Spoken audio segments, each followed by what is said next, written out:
Bismillahirrahmanirrahim. Assalamualaikum warahmatullahi wabarakatuh. Innal hamdalillah wala quwata illa billah. Asyhadu an la ilaha illallah wahdahu la syarikalah wa asyhadu anna Muhammadan abduhu wa rasuluh. La nabiyya wa ma warsulah badah. Amma ba'du. Saudaraku, dimanapun kau berada, sebangsa dan setanah air, belum lama ini saya sebagai anak dari Bapak Pendeta Saifuddin Ibrahim, ya, beliau belum lama ini mengunggah video di YouTube, dan video tersebut berisi tentang mengajak kami untuk bertobat, ya, bertobat kepada menerima Yesus sebagai Tuhan dan Juru Selamat. Anakku, begitu kuatnya semangat bapakmu ini, abimu ini, untuk mengajak kamu untuk kembali menerima Dia sebagai Tuhan dan Juru Selamat. Saya katakan sekali lagi, anakku, Saddam Hussein, Muammar Gaddafi, Fikri Khomeini, ikutlah jejak bapakmu ini. Saya benar-benar heran dengan abiku sebenarnya, dan juga ingin mempertanyakan sebenarnya mengapa mengajak kami untuk bertobat dan menyembah Yesus sebagai Tuhan dan Juru Selamat. Abiku sayang, untuk apa Abi mengajak kami bertobat?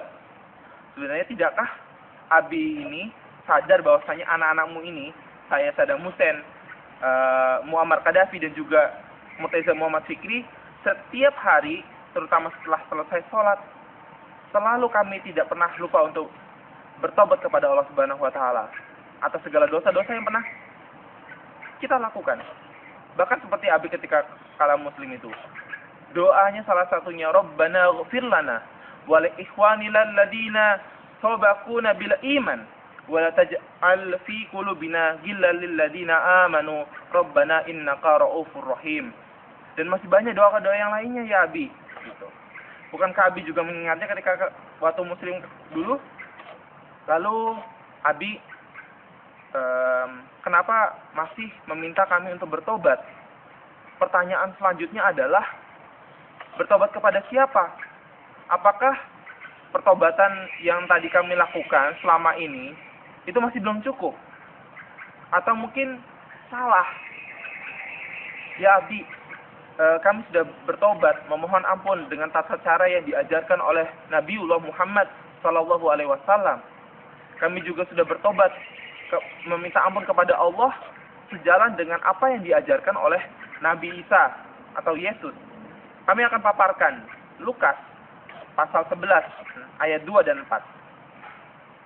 Bapak, dikuduskan namamu, sampai selesai, dan akhirnya sampai ke ampunilah kami akan dosa kami. Seperti itu. Ampunilah kami akan dosa kami. Atau pertobatan Yesus memohon ampun kepada Allah dalam Fidui atau hari kekaguman. Saya mengaku telah khilaf di hadapanmu, ya Allah. Saya benar-benar telah di jalan yang sesat, tapi saya berjanji untuk bertobat. Terimalah permohonanku, ya Allah, Tuhanku, untuk mengampuni kehilafanku, mengampuni dosa-dosaku, dan memaafkan pelanggaran-pelanggaranku. Atau juga pertobatan Yesus dan jemaatnya dalam memimpin doa Paskah, memohon ampun kepada Allah atas dosa-dosa yang mereka lakukan. Itu dilakukan setiap tanggal 27 September petang. Wahai Tuhan kami, izinkanlah kami berdoa di hadapan-Mu, dan janganlah memalingkan diri-Mu dari permohonan kami. Kami tidak menyombongkan diri atau bersikeras mengatakan kami benar dan tidak berdosa. Karena sesungguhnya kami telah berbuat dosa. Semoga Engkau berkehendak, ya Allah Tuhan kami, untuk mengampuni dosa-dosa kami dan memaafkan ketidakadilan kami. Abi, kalau Abi tetap ngotot agar kami bertobat, pertanyaannya adalah, kami harus bertobat kepada siapa? Kepada Nabi Isa? Yesus? Astagfirullah, Abi. Sungguh itu bukan ajaran Yesus itu sendiri. Saddam sudah membaca berbagai doa pertobatan Yesus untuk memohon ampun kepada Allah. Mengapa kami harus dibingungkan dan juga diarahkan untuk bertobat kepada Yesus dan menyembahnya sebagai Tuhan? Ya abiku, mari buka dengan akal sehat dan juga hati nurani. Yesus di dalam seluruh Alkitab, dari kitab Kejadian sampai kitab Wahyu, atau bahkan sampai kitab Wahyu sampai Kejadian lagi, tidak pernah mengajarkan atau memerintahkan umatnya, dan juga mengajarkan untuk bertobat dan memohon ampun kepada beliau.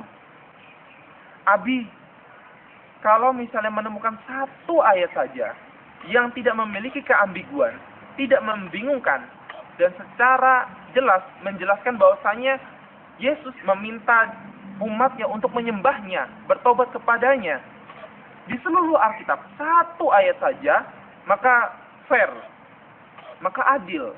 Silahkan Abi datang ke kami dan baptis kami. Abiku, Sadam bertanya, mohon Abiku jawab dengan jujur dan juga dengan hati yang terbuka. Siapa yang tega sebenarnya menyesatkan Abi dengan ajaran kemusyrikan untuk bertobat dan memohon ampun kepada Yesus? Jelas ini bukan ajaran Yesus. Kami mencintai Allah, kami mencintai Nabi Muhammad, kami juga mencintai Nabi Isa, Yesus. Kami mencintai mereka di atas kecintaan kami kepada Abi. Kami mencintai mereka di atas kecintaan kami kepada diri kami sendiri.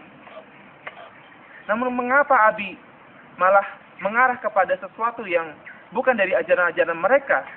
Sebagai umat muslim, di dalam Al-Quran banyak sekali himbauan-himbauan. Ketika kamu menjadi seorang muslim, kamu memiliki konsekuensi untuk berdakwah.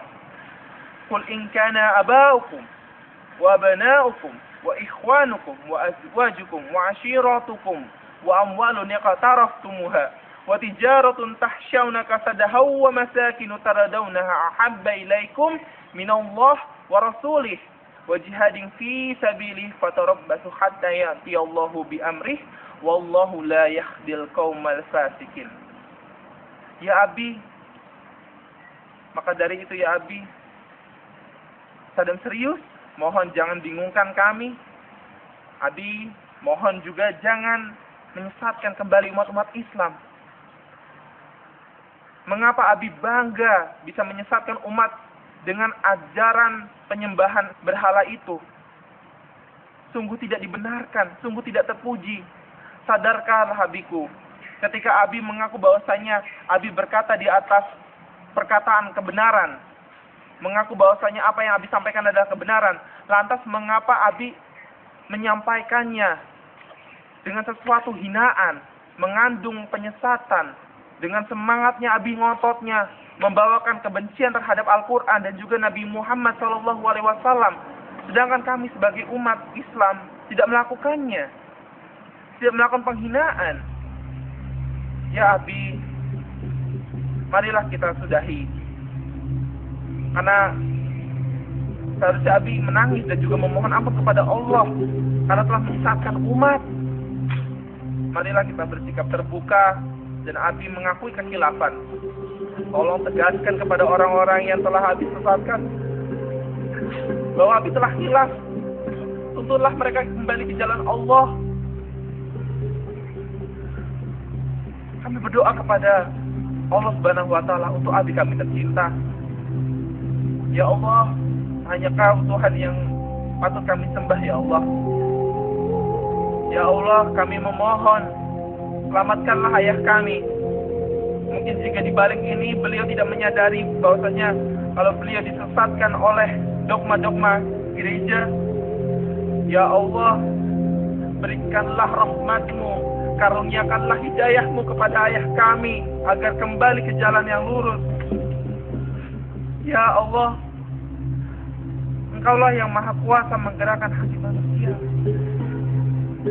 Ya Allah, tidak mungkin tanpa seizin-Mu Engkau memberikan petunjuk kepada orang yang Engkau kehendaki, dan juga tidak mungkin tanpa izin-Mu Engkau menyesatkan bagi orang-orang yang Kau hendaki.